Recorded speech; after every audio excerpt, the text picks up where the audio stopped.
안녕하세요. 여성을 위한 여성 변호사 안규옥입니다. 요즘 그 보이시피싱 피해나 이런 것은 거의 국가적 경제 재난 사태라고 해도 과언이 아닐 정도로 엄청 이게 극성을 부리고 있습니다. 이 피해 당하지 않으려면 일단 현금으로 뭐를 인출해서 얼른 옮겨라, 이런 거는 거의 99% 좀 의심을 하셔야 될 것 같고요. 또 금융기관에서는 절대 무슨 전화나 문자로 대출을 무슨 이렇게 대환을 해주겠다든가 이자를 낮춰주겠다든가 그런 거는 전혀 안 한다고 합니다. 그러니까 일단 그런 사태가 벌어지면 의심을 하시고 내가 거래하는 은행에 연락을 해서 이게 사실이냐라고 확인을 하시는 게 좋을 것 같습니다. 그런데 이제 여기에서 그 보이시피싱의 그 우조직은 거의 뭐 해외에서 뭐 이루어진다 그래요. 그러니까 우리가 거의 잡기가 그렇게 쉽지 않고 결국은 이제 현금을 이렇게 수거해가는 사람들이 잡혀오는데, 이분들도 실제로 보면 거의 보이시피싱이라고 하는 걸 의심할 수가 없는 사태가 대부분입니다. 그러다 보니 심지어는 어떤 경우도 있느냐면요. 그 대출을 내가 지금 대출을 얼마 쓰고 있다 하는 거를 정확하게 원단위까지 문자로 보내는 거예요. 내가 새마을금고 어디 지점인데 당신의 대출이 얼만큼이니까 그것에 대해서 뭐 얼만큼 60%는 탕감해 줄 테니 40%만 면제해라, 이런 식으로 오면 내 금융 조회를 이렇게 정확하게 알고 있는데 그걸 의심할 수 있는 사람은 거의 없겠죠.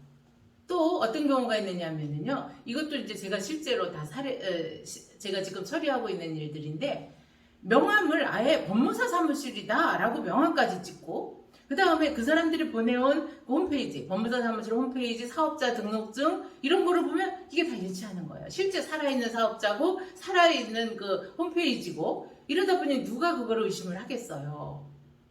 그래서 본의 아니게 이 보이시피싱의 그 하부 조직 현금 수거책이 돼갖고 지금 조사를 받거나 재판을 받는 이런 경우들이 있는데, 우리 법원에서 이렇게 그 현금 수거를 해가는 이분들에 대해서 단순히 채권 추심 업무로만 알고 있었다라고 한다면 여기에서 이것을 사기 방조로 인정하는 것은 아니지 않느냐 해서 무죄가 나온 사례를 좀 설명을 해드리려고 합니다.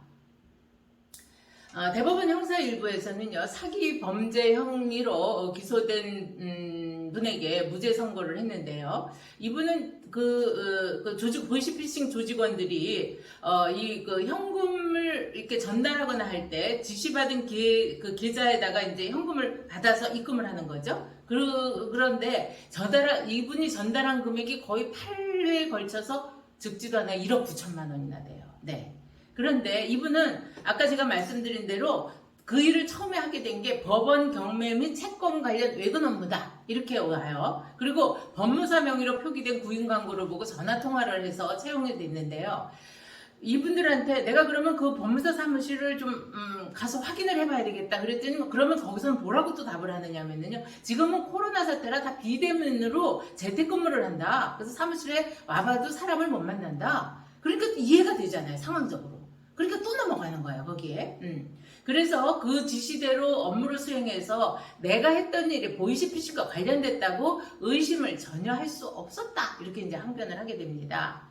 근데 이것에 대해서 우리 1심 법원은요, 뭐라고 했냐면, 이 피고인이 대학까지 졸업을 하고 외국계 기업 근무를 포함해서 여러 사회생활을 했다. 그리고 이 사람은 비정상적인 금융거래에 보이시피싱의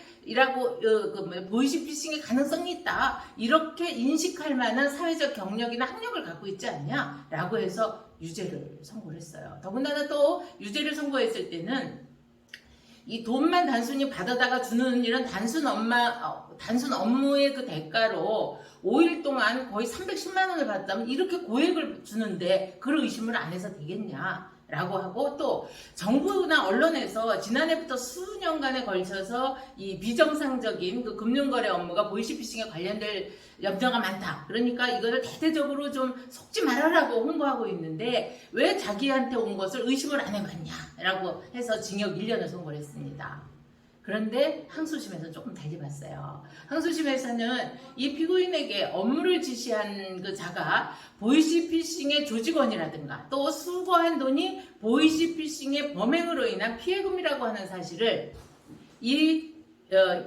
보이시피싱 현금 수거책을 했더니 피고인이 확인할 수 있는 직접 증거가 없다라고 본 거죠. 그리고 또한 그분이 그 불법적인 일에 가담한다고 하는 의심을 설사 했다 하더라도 불법적인 금융거래라고 하는 거는 보이시피싱만이 아니라 뭐예요? 그 도박이라 불법 도박 자금이라든가 뭐 탈세라든가 불법 환전 이런 여러 경우가 있는 것에 비추어 본다면 이분이 설사 불법적인 것이라고 하는 걸 막연히 인식을 했다 하더라도 나하고 연락을 하고 있는 저 사람이 보이시피싱원의 이제 보이시피싱의 그 조직원이라든가 또 내 돈이 보이시피싱으로 인한 피해금이라고 의심을 당연히 했다고 보기는 어렵다라고 해서 무죄 선고를 하고 대법원에서 이것을 확정한 겁니다.